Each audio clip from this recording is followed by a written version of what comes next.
አንዳንዴ ፈተና ሲበዛባችሁ ማለት ነው ወደ በረከታችሁ ስለተቃረባችሁ ነው።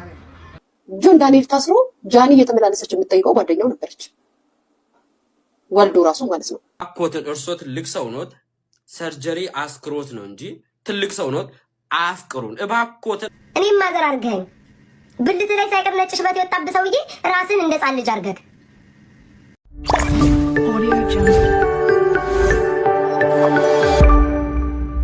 ሰላም ሰላም፣ እንዴት ናችሁልኝ? ክቡራና ክቡራት የተወደዳችሁ ቻናሌ ተከታታዮች፣ አዶናይ በስተመጨረሻ ዝምታውን ሰብሯል ማለት ነው። ወዳጅ ቤተሰቦች ምን አለ የሚለውን ነገር አብረን እናያለን ማለት ነው። በጣም ብዙ ሰዎች ያቅ ነበር እያወሩ ይገኛሉ። ሌሎች ሰዎች ደግሞ ከኛ ጋር እኩል ነው የሰማው። በጣም ትልቅ ድንጋጤ ነው የፈጠረበት። በጣም ተስፋ አስቆራጭ ሁኔታ ነው ያጋጠመው ምናምን የሚሉ ሰዎች አሉ። እሱ ከሚለው ነገር ተነስተን የምንለው ነገር ይኖራል ማለት ነው። እነ ሊያሾም ይህን አስመልክቶ የተናገሩት ነገር አለ፣ የሁለቱም ግንኙነት አስመልክቶ ማለት ነው። የምወዳችሁ ሌሎች ጉዳዮችም አሉ፣ እጅግ አዝናኝ አስቂኝ የሆኑና አስገራሚ የሆኑ ነገሮችም አሉ ማለት ነው። አብረን እናያለን፣ ሀሳብ አስተያየቶቻችን እንደዋወጥበታለን ማለት ነው። የምወዳችሁ ቤተሰቦች ወደ ቪዲዮ እንሂድ፣ እንመለሳለን። ይችኛዋ ደግሞ በጣም የቆየች ቪዲዮ ናት። አሁን ሲዘዋወር ያየሁት እንዴት እንደሚያረጋት ተመልከቱ። አልድነው እንዳትሉት የልጆቹ ድንጋጤ በተለይ መሀል ላይ ያለው ልጅ እንዴት እንደደነገጠ አንዳንዴ ፈተና ሲበዛባችሁ ማለት ነው ወደ በረከታችሁ ስለተቃረባችሁ ነው። ግን ደግሞ በረከታችሁ እንደተቃረበ ለማወቅ ከመንፈሳችሁ ጋር ቀረቤታ ያስፈልጋችኋል። ከእግዚአብሔር ጋር መቅረብ ይኖርባችኋል ማለት ነው። እኔ ከምታስቡት በላይ ከእግዚአብሔር ጋር ቅርብ ነኝ። ያ ስለሆነም የሆነ ፈተና ሲመጣብኝ ያ ፈተና ጊዜያዊና የሚያልፍ እንደሆነ አውቃለሁ። ባዝንም ከልቤ ከውስጤ አይደለም።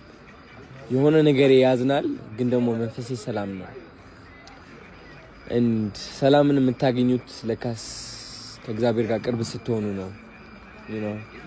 ሁሌም ጸሎታችሁ ልባችሁ ላይ ሲሆን ነው። ጸሎት ማለት ቤተክርስቲያን ሄደ መጸለይ ብቻ አይደለም፣ ተመርክከ መጸለይ ብቻ አይደለም። ጸሎት ማለት እግዚአብሔርን ማስታወስ ነው። በልብህ እግዚአብሔር እንዳለ ማወቅ ነው። ከጎንህ ካጠገብህ ያለ እግዚአብሔር እንዳለ ማወቅ ነውና ጠንካራ ነኝ። እሱን ይዤ ነኝ። በምን ተአምር ዝቅ አልልም። በምን ተአምር ራሴን አልጠረጥርም። እተማመናለሁ ሁሉም ነገር ለከፍታዬ እንደሚያደርገው። ወዳቸዋለሁ።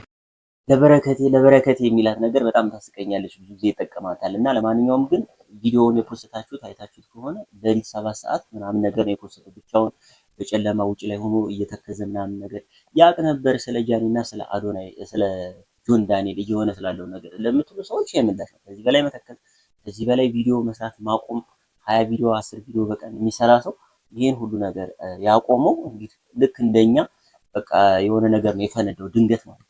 የሆነ ነገር የሚያጣላቸው ነገር ሊኖር ይችላል፣ ግን በዚህ ልክ ተስፋ የሚያስቆርጥ ነገር በአንድ ጊዜ አልወረደበትም ብዬ ነው የማስበው። እሷ ጋር ያላቸውም ግንኙነት እንደምታዩት አብረው እየታዩ አይደለም፣ ቪዲዮ እየለቀቁ አይደለም። ሌሊት ብቻውን እንደምታዩት እዚህ ቪዲዮ ላይ እንደምታዩት ነው ያለው ነገር።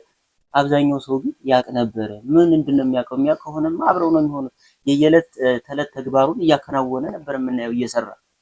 ይሄ ሁሉ ስቶሪ ምንድነው? ስቶሪ ፖስት የሚያደርገው ይሄ ሁሉ የሚያሳዝን ምንድነው? እኔ እኮ ግራ ይገባኝ። አሁን ሊያሾው የምትለው ለምሳሌ እዩት። አብዛኛውም ሰው እንደዛ ነው የሚለው፣ ግማሽ በግማሽ ማለት ነው። ሊያሾው አሁን አሳያችኋለሁ የምትለውን ነገር እንደሚያውቅ ነው የምታወራው። እስኪ እናያት እስኪ እሷን የምትለውን ነገር ዳቸዋለሁ። ጆን ዳንኤል ላይክ እሱን የሚረብሽ ሰው መስሎ ከተሰማችሁ ወይም ደግሞ እሱ እየደወለ መስሏችሁ ከሆነ ደግሞ እንደራሴ እይታ እንደንግግራችሁ ከተወራ ነው። ጆን ዳንኤል ታስሮ ጃኒ እየተመላለሰች የምትጠይቀው ጓደኛው ነበረች። ወልዶ ራሱ ማለት ነው። ወልዶ 11ኛው ሰዓት ላይ የተጣሉት ወይም ጃኒ የቀረችው እንዳትመጪ ብሏት ነው። እውነታው ይሄ ናየው ስትፈታ እንዳትመጪ አላት። ስለሚደብራት ናየው እንዳትመጪ ሲላት በዚህ ላይ የተጣሉት። ከዛ በኋላ ጃኒ ራሷን ወይ ጀመረች። ከዛ በኋላ የሚሰራው ፊልም እነሱ ነው የሚያውቁት፣ እኛ እናውቀው ምን ያላውቀው። እንደው ዝም ብላችሁ አንድ ሰው ላይ ለመፍረድ ለመናገር ከምትቸኩሉ ዝም ብላችሁ አዳምጡ፣ ተመልከቱ። አዶናይ ላይ የተደረገበት አዶናይ አቅም ያውቃል። አዶናይ ጆን ዳንኤል እና ጃኒ እንደሚደዋወሉ ያውቃል። ተጣልተው ያውቃሉ። ስታፕ ከዚህ በኋላ ምናምን ብዙ እነሱ ያወሩት ያገባኝ ተባብለው ያውቃሉ። አዶናይ እና ጃኒ ተጣልተው ያውቃሉ። ሰው ፊልም ለህዝብ መታችሁ እንደምንም እንደማያውቅ ነውና ላይክ ግርግር፣ አንዱ ተወዳጅ፣ አንዱ ተደናቂ፣ አንዱ ተፈላጊ፣ አንዱ ጥላት ምናምን። ይሄ የእናንተ ፊልም ነው። ስፔሻሊ ኮሜንታተሮች እነሱ እንኳን እርቅ ቢፈልጉ ሰላም ቢፈልጉ እናንተ ኮሜንታተሮች ሰላም አሰጡ። እንዴት ነው የአዶናይ ሪፖርት እንደተደረገበት ጆን ዳንኤል ነው ተብሎ እየተወቀሰ ባለበት ሰዓት የጃኒን አካውንት ጆን ዳንኤል ባን የሚያስደርግባት? ማለት እኔ ያልገባኝ እኮ ይሄ እኮ ነው ጋይስ። አሁን እናንተ እንዲስል ጆን ዳንኤል ነው አይደለም።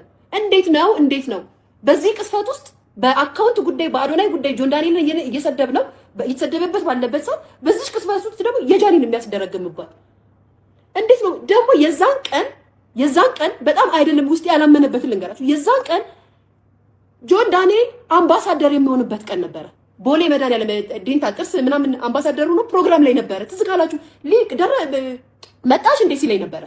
ጭራሽ የሚያውቀው ነገር የለም። ፕሮግራም ላይ ነበሩ። አምባሳደር ሆኖ የሚሸለምበት ቀን ነበረ። እውነት እንነጋገር፣ ስለ ሀቅ እናውራ ከተባለ በዚህ ቅስፈት በዛ ሰዓት በዛ 8 ሰዓት ላይ ጃኒ ወጣ ስለ ጆን ዳንኤል እንደዚህ አይነት ነገር ተናገረች አልተናገረችም? ሀቅ እናውራ፣ ያየነውን እናውራ ጋይስ። ተው ሌላ ነገር ስለምንወዳት ሴት ስለሆነች አይደለም። እውነቱን እንነጋገር። ኦኬ ይጣላሉ፣ ይደበድባታል። ድሮ ነው እሱ፣ በዛኛው ሪሌሽናቸው ነው፣ ተለያይቷል። ከዛ በኋላ ግን የዛን ቀን ይሄ ልጅ ፕሮግራሙ ቀን ነው እንደው ሪፖርት ሊያደርግባትና ሊያዘጋባት እንኳን ቢፈልግ ይሄን ፕሮግራም ከዘጋ በኋላ ነው እንጂ እሱ እንደሚያዘጋው ስለምታቅ ያኔ አብረው በነበሩበት ሰዓት ሪፖርት ሰዎች ላይ እንደሚያደርግ ስለምታቅ የሷን አካውንት ባን ያደርግባት ወጣ እንደምትናገር ያውቃል። የአዶናይ ጓደኛ ናት፣ ፓወሯን ያውቀዋል። ሰዎች እንዴት አክሴፕት እንደሚያደርጓት ያውቃል። በዚህ ደረጃ ድፍረትም አቅምም ኑሮት ሪፖርት አድርጎ የጃኒን አካውንት ያዘጋ። እኔ በእርግጠኝነት የምነግራችሁ ሌላ ኬዝ ሊኖራችሁ ይችላል፣ ጸብ ሊኖራችሁ ይችላል፣ ብላ አላውቅም። ግን እውነት እንነጋገር ከተባለ እናንተ ራሳችሁ እንዴት አምናችሁ ይሄን ተቀበላችሁ? ጭንቅላታችሁ እንዴት ተቀበለው? ሌላ ሴት ልጅ ነሽ ኖ አይደለም። ሚዲያ ላይ አምጥተው ያወሩት እንድናወራላቸው መሰለኝ። በውሸት ሲያወሩ እንድንመሰክርላቸው አይደለም የተናገሩት። ሁለቱም ያወሩት ጆን ዳንኤልም ጋር ያለው ውሰት እንናገራለን፣ እሷም ጋር ያለው ውሰት እንናገራለን። እውነታውን እናውራ ከተባለ ማለት ነው። ሁለቱም ያጨረሱት ነገር አለ። ሁለቱም ተናገረ ብለን እንደምድም የልጅነት ፍቅር ነው፣ የክሬዚ ታይም ፍቅር ነው። አጋጣሚ ነው ሁሉ ነገር የተፈጠረው በአጋጣሚ ነው። ተሳስባችሁ አንዳንዴ ከህይወቴ ውጣ ከህይወትሽ ውጪ ተባብላችሁ የተለያያችሁት ሪሌሽን ቢሆን ኑሮ ልክ ናችሁ። ይሄን ማሁሉ ይያላል ያላለቀ እንዳለ ሁሉም ይያላል እንዳያሳየን ተባብለን የጨረስነው ሪሌሽን ከሆነ ልክ ናችሁ። የነሱ ሪሌሽን እንደዛ አይደለም። ሲለያዩ ራሱ ማለት ነው። ሲለያዩ ራሱ እንደዛ አይደለም። ሲለያዩ ራሱ ጆን ዳንኤል እና ጃኒ ሲለያዩ ራሱ እንደዛ አይደለም የተለያዩት። በአጋጣሚ ተጣሉ፣ ሚስቴክ የሆነ ነገር ተፈጠረ። ጃኒ ከዛም በኋላ ተጠባበሱ ከእንትና ጋር ከናዮ ጋር። ከዛም በኋላ ይሄ ነገር ሀፕን አደረገ። የልጅ አባት ሆነ፣ እስር ቤት ገቡ። ሚስጥራቸው እንደዚህ ነው ባይዘው እና ይሄ በቃኝ ቱ አክቱ ካይነን ያሳየኝ ቱ አፈራባሽ ያስበለሽ ተባብሎ የተለያዩት ሪሌሽን አይደለም። ለወንጀል አትመስሉ። እንደውም የምታውቁ እድሜያችሁ ከፍ ያለ ሰዎች እንዲህ ነው ማለት ያለባችሁ። እነዚህ ልጆች ያጨረሱት ፍቅር ስላለ የሆነ ነገር አለ ኮሽታ አለ ብላችሁ ነው ልትናገሩ የምትችሉት እንጂ አንዱን ለመውቀስ አንዱን ለመጣል መምጣት የለባችሁ። ስለዚህ ከዚህ በኋላ ሁለታችሁም ጥፋታችሁን አርማችሁ ስም ላለመነሳሳት፣ ስም ላለመጠራራት ጆን ዳንኤል አካውንት ሪፖርት ያደርጋል። ህግ አለ። ወደ ህግ ሄዳችሁ ማስረጃችሁን ሄዳችሁ መክሰስ። ጃኒ እንደዚህ አድርጋለች፣ ስሜን አጥፍታለች፣ ህግ አለ። ወደ ህግ ሄዳችሁ መካሰስ። ሚዲያ ላይ የመጣችሁ እየየ አትበሉ። እናንተ እየየ ባላችሁ ቁጥር እኛ ስቴት እንሰጣለን። ኮሜንታተር ይመጣና እኛን በድንጋይ በኮብል ስቶሪ ቆውረናል። ጋይስ ሀቅ ስንናገር ሀቅ አትናገሩ ይሉናል። ሀላ እኛ ሀቅ ተናግረን ነው ብር የምንሰራው። አያፍቅሩን ነው የምለው። በቃ ይምከሩን፣ አያፍቅሩን። በየጊዜው ህፃናቶችን አያፍቅሩን ቤት እያፈቀሩ ደግሞ እኮ ህፃናቶቹ ለገንዘቡ ብሎ ይላሉ። ከዛን እውነት የተፈቀሩ ይመስሉትና ያብዳሉ። ምንቴ የሚባል ልጅ ትዝ ይላችኋል? ዱባይ የነበረው ልጅ ይሄ ከሷ ጋር ላይፍ ሲገባ የነበረው ከትዬ ሰርጀሪ ጋር እትዬ ሰርጀሪ የዛኔ እልል ብሎ አብዶ እውነት መስሎት ቀልድም አያውቁም። እትዬ ሰርጀሪ ባይለው ይሄ ሰርጀሪ ይሁን አላውቅም የሚያሳብዳቸው አያውቁም ቀልድም። ከዛ ልጁ ላይፍ ላይ ሲገባ ሳፈቅርክ ስወድክ ስትለው ልጁ አፍሮ ዝም ብሎ ቁጭ ይላል ማለት ነው። ከዛን እውነት መሰላትና እትዬ ሰርጀሪ አበደች፣ እልል አለች፣ በፍቅሩ ቦጋለች። ከዛን ልጅየው ምስት አለው። ምስትየው ከቻለች አይ ከዚህ በኋላ እንደዚህ አትሸፋፈጅብኝ ምናምን አይነት ነገር አላት ማለት ነው። ማሮቼ ውዶች ልብ የተሰበረ የምን አባሽ ልብ ነው የተሰበረው? ልጁ እኮ ስታብጂ ዝም ብሎ አየሽ እንጂ ምንም አይነት መልስ እኮ አልሰጠሽም ነበር። ላይቭን እኮ እናውቀዋለን። ተቆራርጠው ስደርስ ተነፋረቅሽ 1 ሳምንት ሙሉ በጎቹን ለቀቅሽበት። በጎቹ ሂዶ ሰደቡት ልጁን። ልጁ በልመና የምተዳደር ልጅ አይደለም፣ ጥሎሽ ወጣ።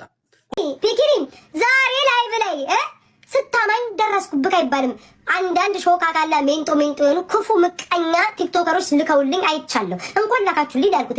እኔ ምልክ ይሁን እንደ አንድ ፍሬ ሕፃን ልጅ ማለት ነው። እሺ የኛ ታርዛን እንደ አንድ ፍሬ ሕፃን ልጅ ማለት ነው። ይያ ወሸላው እንደዚህ ዝም ብዬ ወረረው ማማ ወይ ጌታ አምላክ ፍራይ ማማ ኩኩዬ የሚሉትን እንተሳራት የሉም ሽንታቸውን ሸንተው እንትን ሲያባረራቸው በረሮ የሆነ ነገር ሲያባራጭ እንደዛ ጻል ልጅ መስለሽ ብርቱካን ላጤ ጋር ያረክሽ ይበረሽ ባቤልንም አትውደዱት። ማዘር እኔን ማዘር አርገኝ ብልት ላይ ሳይቀር ነጭ ሽበት የወጣብህ ሰውዬ ራስን እንደ ጻል ልጅ አርገህ እንደ ትንጥዬ ጻል ልጅ አርገህ ማለት ነው። ከዛ ደግሞ መልሶ ወይኔ ጋይስ እግዚአብሔርን ቴክስቱን አውጣዋለሁ። እኔ ቅርታ ቤታይ ያወራችሁትን ወሬ ለምን ታወጫዋለሽ? ይሄ ብልግና ነው እንዳትሉኝ ውዶች። እኔን ማዘር ብሎ ማዘርን ታዲያ በውስጥ ያምራሉ ማለት አይከብድም ነው ጋይስ? አይከብድም ወይስ ይከብዳል? ማዘር በውስጥ እቺን ማዘር ስታደንቃት ነበረ። ወይዘሮ ፒኪኒ ኪያ አንተ ትልቅ ዳቦ ያጣጻል ልጅ አልቃሻ ጻል ልጅ ዳቦ ቢሰጥክ ጎል አድርገህ ኳስ የምትጫወት ሰውዬ ዳቦ ግዛ ብትሉት ማለት ነው። ጥግ ጥጉን ዳቦን እንደ ጎል እንደሚቀመጥ አድርጎ ኳስ የሚጫወት ሕፃን ልጅ እኔን ይናገረኛል። ማጅላም በይ እንዴ አንተ ሾተላይት፣ አንተ አንቀልባ አንጠልጣይ፣ አንተም ወንድ ሆነ ስለኔ ታወራለህ። አሁን ረመዳን ገብቷል። አፈና እንዳትከፍትም ወቅጬ ነው ማስቀምጥክ።